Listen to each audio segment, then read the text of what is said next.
আমাদের পদ্মা সেতু, যেটি আমরা নিজের টাকায় তৈরি করেছি, এবং এই পদ্মা সেতু যেমন আমরা ধরতে পারি, ছুঁতে পারি, ট্যাঞ্জিবল একটা জিনিস, আমাদের সক্ষমতার একটা প্রতীক। আমি মনে করি এই ডকুমেন্টসটা, এটা ইনট্যাঞ্জিবল, এটা সম্বন্ধে হয়তো দেখা, এটা নিয়ে এত স্টোরি নাই, পদ্মা সেতু নিয়ে যত স্টোরি আমরা আপডেটেড জানি, কিন্তু এটাও আমি মনে করি এরকমই আরেকটি সক্ষমতার প্রতীক এই ডকুমেন্ট বাংলাদেশে। কারণ এটা আমরা হোমগ্রোন, নিজেদের উদ্যোগে, নিজেদের চেষ্টাই করেছি, সবাইকে ইনক্লুড করে, সবার ওপিনিয়ন নিয়ে, জাতীয় এবং আন্তর্জাতিক পর্যায়ে যারা এখানে কন্ট্রিবিউট করেছেন তাদেরকেও সাথে নিয়ে, কিন্তু আমাদের ইন্ডিজিনাস হোমগ্রোন যে প্রেসক্রিপশন, তার ভিত্তিতে এটা আমরা তৈরি করেছি। আমরা সেই জায়গায় যে পৌঁছতে পেরেছি, আমি মনে করি এই ডকুমেন্টটা সেটার একটা বড় একটা উদাহরণ। এবং এই ডকুমেন্ট যখন তৈরি করতে পেরেছে, ইনশাল্লাহ এটা বাস্তবায়ন হবে। 2021 সালে আমরা উন্নত বাংলাদেশ তৈরি করব। এই ডকুমেন্টটা একটা বড়, আমি মনে করি, পদক্ষেপ আমরা নিয়েছি, যেটা আমরা স্তর একটা পার হয়েছে।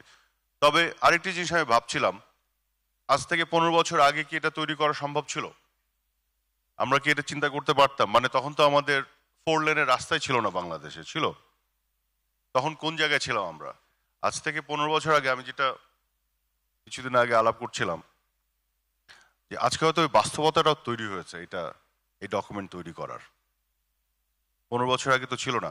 15 বছর আগে ধরেন বাংলাদেশের বয়স যেটা, তার আগে আমরা 35 বছর ক্রস করে এসে লাস্ট 15 বছর যদি ধরি, এদেশে 4 লেনের রাস্তা ছিল না, নিজের টাকায় তৈরি করা পদ্মা সেতু ছিল না, পুরো বাংলাদেশ বিদ্যুতে কানেক্টিভিটি ছিল না, মেট্রো রেল ছিল না, টানেল ছিল না, আমাদের নিউক্লিয়ার পাওয়ার প্ল্যান্ট ছিল না, আমাদের স্যাটেলাইট ছিল না, আমাদের সাবমেরিন ছিল না। যা যা কিছু বললাম না, এই প্রত্যেকটা আলাদাভাবে যদি ধরেন, পৃথিবীর কয়টা দেশে সাবমেরিন আছে আপনি দেখবেন কতগুলো দেশের নাম পাওয়া যায়। আলাদাভাবে কতগুলো দেশ স্যাটেলাইট উড়িয়েছে, কতগুলো দেশের নাম পাওয়া যাবে 200টার মধ্যে। কতগুলো দেশের টানেল আছে, আপনি কিছু নাম্বার পাবেন, এতগুলো দেশে আছে। কতগুলো দেশে নিউক্লিয়ার পাওয়ার প্ল্যান্ট আছে, কতগুলো নাম্বার পাওয়া যাবে। কতগুলো দেশ পদ্মা সেতু মতো এত বিশাল একটা স্থাপনা নিজের টাকায় তৈরি করতে পেরেছে, এখানেও একটা নাম্বার পাওয়া যাবে আলাদা আলাদা হবে। কিন্তু সবগুলো মিলিয়ে যদি বলি কতগুলো দেশের এই সব কিছু আছে, 100% কানেক্টিভিটি সহ ইলেকট্রিসিটি, তখন দেখা যায় নাম্বারটা অনেক কমে আসে। অনলি হাতে গোনা কয়েকটা দেশ। আমরা কিন্তু ওই কয়েকটা দেশের ব্র্যাকেটের মধ্যে অনলি লাস্ট 15 ইয়ার্সে এই দেশটাকে নিয়ে এসেছে।